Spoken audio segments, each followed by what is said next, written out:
Break ನಂತರ ಬೆಂಗಳೂರು ಫಸ್ಟ್ಗೆ ಸ್ವಾಗತ. ಆತನಿಗೆ ಮದುವೆ ಆಗೋದೇ ಚಾಳಿ. ಬ್ರೋಕರ್ಗಳ ಮೂಲಕ ಯುವತಿಯರನ್ನ ಪರಿಚಯ ಮಾಡಿಕೊಂಡು ಮದುವೆ ಆಗ್ತಾ ಇದ್ದ.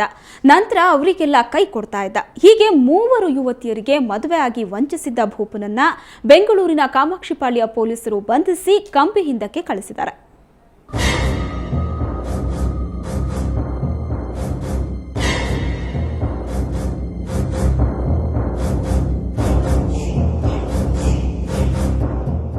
ಕಣ್ಣೀರು ಹಾಕ್ತಿರೋ ಈ ಹೆಣ್ಣು ಮಗಳನ್ನ ನೋಡಿ, ಬೀದಿಯಲ್ಲಿ ದಿಕ್ಕು ತೋಚದಂತೆ ನಿಂತಿರೋ ಈ ಮಹಿಳೆಯನ್ನ ನೋಡಿ, ಇವರ ಸ್ಥಿತಿ ನೋಡಿದ್ರೆ ಎಂಥವರಿಗೂ ಅಯ್ಯೋ ಅನ್ಸುತ್ತೆ. ಇವರಿಬ್ಬರೇ ಅಲ್ಲ, ಇವರ ಜೊತೆ ಇನ್ನೂ ಒಂದಷ್ಟು ಹೆಣ್ಮಕ್ಳು ಕಣ್ಣೀರು ಹಾಕ್ತಾ ಗೋಳಾಡ್ತಿದ್ದಾರೆ. ಇದೆಲ್ಲದಕ್ಕೂ ಕಾರಣ ಈ ಆಸಾಮಿ.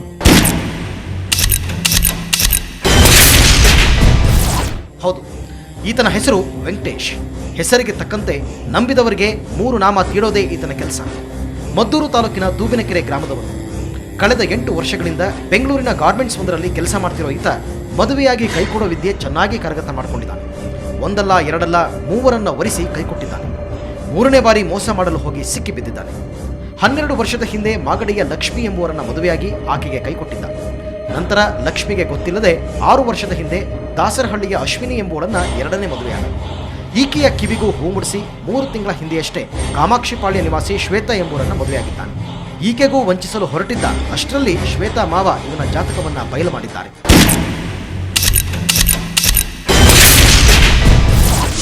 ಮೂರು ಜನಕ್ಕೂ ತಾಯಿ ತಂದೆನ ನಮ್ಮಿಬ್ಬರಿಗೂ ತಾಯಿ ತಂದೆನ ಇಬ್ಬರನ್ನು ಡಮ್ಮಿ ಮಾಡಿದ್ದಾನೆ. ಆ 3ನೇ ಹುಡುಗಿಗೆ ಏನು ಕರ್ಕೊಂಡೋಗಿದ್ದಾನ ಸ್ವಂತ ತಾಯಿನ ಏನು ಅಂತ ಗೊತ್ತಿಲ್ಲ. ಅವ್ರಿಗೆ ಫೋನ್ ಮಾಡಿದೆ, ಬರಲಿಲ್ಲ. ಅವ್ರಿಗೆ ಫೋನ್ ಮಾಡಿದ್ದೀನಿ, ಅವ್ರು ಬಂದಿಲ್ಲ. ನಾನೇ ಕಂಪ್ಲೇಂಟ್ ಕೊಟ್ಟಿದ್ದು ಮೊದಲು. ಇನ್ನು ಈತನಿಂದ ಮೋಸ ಹೋಗಿದ್ದ ಶ್ವೇತಾ, ಅಶ್ವಿನಿ ಇಬ್ಬರು ಇವತ್ತು ಪೊಲೀಸ್ ಠಾಣೆಗೆ ದೂರು ನೀಡಿದರು. ವೆಂಕಟೇಶ್ ನಮಗೆ ಗೊತ್ತಿಲ್ಲದೆ ನಮ್ಮನ್ನು ವಂಚಿಸಿದ್ದಾನೆ, ಅಲ್ಲದೆ ಈತ ಬಾಡಿಗೆ ತಂದೆ ತಾಯಿಯನ್ನ ತೋರಿಸಿ ಮದುವೆ ಆಗ್ತಿದ್ದಾನೆ ಅಂತ ಆರೋಪಿಸಿದ್ದಾರೆ. ಮದುವೆ ಮಾಡು 1 ತಿಂಗಳು ಮನೆಯಲ್ಲಿ ಇದ್ದಿದ್ದು ಅಷ್ಟೇ ಸರ್. ಆಮೇಲೆ ಎಲ್ಲೋ ಕೆಲ್ಸಕ್ಕೆ ಹೋಗ್ತೀನಿ ಅಂತ ಹೋದ ತಿರುಗಿ ಬಂದಿಲ್ಲ ಸರ್.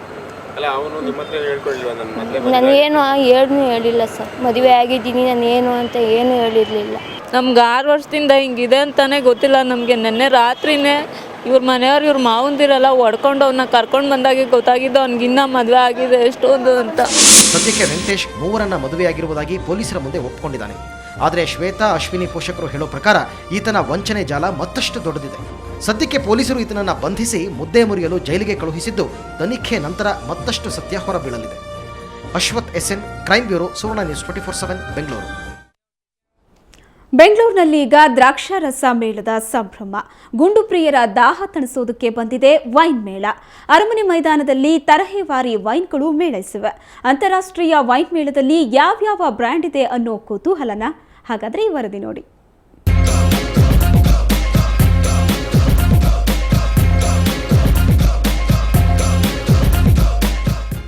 ಎತ್ತ ನೋಡಿದ್ರು ವೈನ್ ಬಾಟಲ್ಗಳದ್ದೇ ಕಾರವಾರು.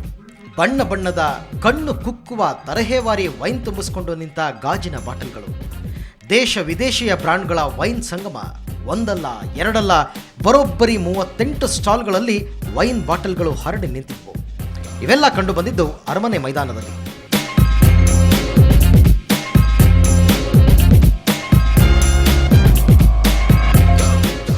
ದ್ರಾಕ್ಷಿ ಬೆಳೆಗಾರರು, ದ್ರಾಕ್ಷಿ ಮಾರಾಟಗಾರರು ಮತ್ತು ದ್ರಾಕ್ಷಿ ಪ್ರಿಯರೆಲ್ಲರನ್ನ ಒಂದೆಡೆ ಸೇರಿಸುವ ಮತ್ತು ವೈನ್ ಉತ್ಪಾದನೆಗೆ ಉತ್ತೇಜನ ನೀಡುವ ಉದ್ದೇಶದೊಂದಿಗೆ ರಾಜ್ಯ ವೈನ್ ಬೋರ್ಡ್ ಮತ್ತೆ ವೈನ್ ಮೇಳ ನಡೆಸಿದೆ.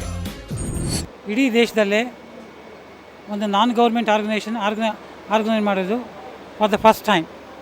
ಈ ವೈನ್ ಫೆಸ್ಟಿವಲ್ ಆಯೋಜಿತ ಮುಖ್ಯ ಉದ್ದೇಶ ಏನಂದರೆ ಜನರಿಗೆ ವೈನ್ ಕುಡಿಯೋದ್ರ ಬಗ್ಗೆ ಅರಿವು ಮೂಡಿಸೋದು. ಆಮೇಲೆ Bangalore is the 3rd largest consumer of wine in the country. So ನಾವು ಇದನ್ನು ಫಸ್ಟ್ ಪ್ಲೇಸ್ ಮಾಡಬೇಕು ಅಂತ ಅಂದ್ಕೊಂಡಿದ್ದೀವಿ. ಇನ್ನು Alpine, Heritage, 9 Hills, Sula wine ಸೇರಿದಂತೆ ದೇಶ ವಿದೇಶಗಳ 100 ಬ್ರಾಂಡ್ನ 38ಕ್ಕೂ ಹೆಚ್ಚು ವೈನ್ ಕಂಪನಿಗಳು ಮೇಳದಲ್ಲಿ ಭಾಗವಹಿಸಿವೆ.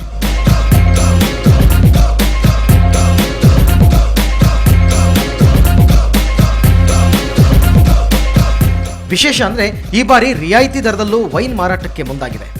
ಇದರಿಂದ ಖುಷಿಯಾದ ವೈನ್ ಪ್ರಿಯರು ತಮ್ಮ ಮೆಚ್ಚಿನ ಬ್ರ್ಯಾಂಡ್ಗಳನ್ನು ಖರೀದಿ ಮಾಡಿದ್ರೆ ಕೆಲವರು ಮೇಳದಲ್ಲೇ ವೈನ್ ಸಿಪ್ ಮಾಡಿ ಖುಷಿಪಟ್ಟರು. ಈ ವರ್ಷ ವೈನ್ ಮೇಳ ನಮ್ಮ ಎಕ್ಸೈಸ್ ಡಿಪಾರ್ಟ್ಮೆಂಟ್ ಮತ್ತು ಕರ್ನಾಟಕ ವೈನ್ ಬೋರ್ಡ್ ಅವರು ತುಂಬ ಚೆನ್ನಾಗಿ ಆರ್ಗನೈಸ್ ಮಾಡಿದ್ದಾರೆ. ಬಿಗ್ ಬ್ಯಾನಿಯನ್, ನಮ್ಮ ಸ್ಟಾಲ್ ಬಿಗ್ ಬ್ಯಾನಿಯನ್. ಈ ವರ್ಷ ತುಂಬ ಜನರು ಬರ್ತಾ ಇದ್ದಾರೆ. ನಮ್ಮ ಸೇಲ್ಸು ಚೆನ್ನಾಗಿದೆ. ದ ಮೇನ್ ಐಡಿಯಾ ಈ ಥರ ಪ್ಲ್ಯಾಟ್ಫಾರ್ಮ್ ಏನಂದರೆ ನಾವು ಇನ್ನೂ ಕಸ್ಟಮರ್ಸನ್ನು ಮೀಟ್ ಆಗ್ಬೋದು. ಒಟ್ಟಾರೆ ಸುಡು ಬೇಸಿಗೆಯಿಂದ ಬಳಲಿದ್ದ ಬೆಂಗಳೂರಿಗರು ವೈನ್ ಹೀರಿ ಎಂಜಾಯ್ ಮಾಡಿದರು.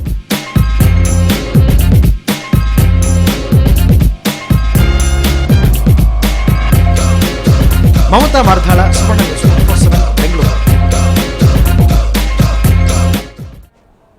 ಪವರ್ ಸ್ಟಾರ್ ಪುನೀತ್ ರಾಜ್ಕುಮಾರ್ ಅಭಿನಯದ ಅಣ್ಣಾ ಬಾಂಡ್ ಆರಂಭದಿಂದಲೇ ಸಾಕಷ್ಟು ಸುದ್ದಿ ಮಾಡಿತ್ತು. ಪುನೀತ್ ಮತ್ತು ನಿರ್ದೇಶಕ ಸೂರಿ ಜೋಡಿ ಜಾಕಿಯ ಯಶಸ್ಸಿನ ನಂತರ ಒಂದಾಗಿರೋ ಈ ಸಿನಿಮಾದ ಬಗ್ಗೆ ಉದ್ಯಮದಲ್ಲಿ ಈಗಾಗಲೇ ಲೆಕ್ಕಾಚಾರಗಳು ಶುರುವಾಗಿದೆ. ಆರಂಭದ ದಿನವೇ ಸಿನಿಮಾದ ಟ್ರೈಲರ್ ರಿಲೀಸ್ ಮಾಡಿದ್ದ ಚಿತ್ರತಂಡ ಈಗ ಅಣ್ಣಾ ಬಾಂಡ್ ಚಿತ್ರದ ಹೊಸ ಟ್ರೈಲರ್ ಒಂದನ್ನು ಬಿಡುಗಡೆ ಮಾಡಿದೆ. ಇಂಟರ್ನೆಟ್ನಲ್ಲಿ ಹರಿದಾಡ್ತಾ ಇರೋ ಅಣ್ಣಾ ಬಾಂಡ್ ಚಿತ್ರದ ಈ ಹೊಸ ಟ್ರೈಲರ್ ಅಭಿಮಾನಿಗಳಲ್ಲಿ ಕುತೂಹಲವನ್ನ ಮತ್ತಷ್ಟು ಹೆಚ್ಚಿಸಿದೆ.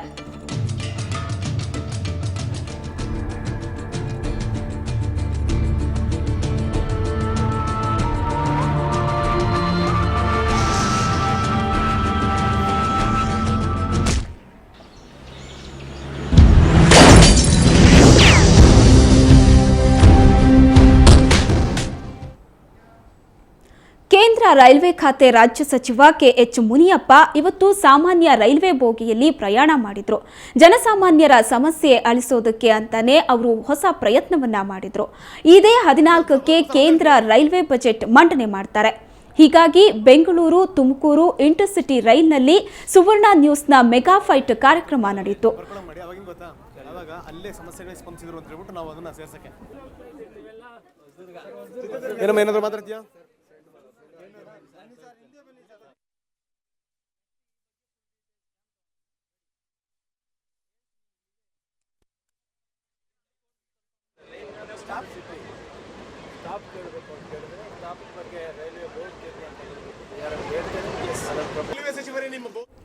ಈ ಬಗ್ಗೆ ಫುಲ್ ಡೀಟೇಲ್ಸ್ ನಾಳೆ ಬೆಳಿಗ್ಗೆ 11:30ಕ್ಕೆ ಸುವರ್ಣ ನ್ಯೂಸ್ನಲ್ಲಿ ಪ್ರಸಾರ ಆಗುತ್ತೆ. ಮೆಗಾ ಫೈಟ್ ಕಾರ್ಯಕ್ರಮವನ್ನ ತಪ್ಪದೆ ನೋಡಿ.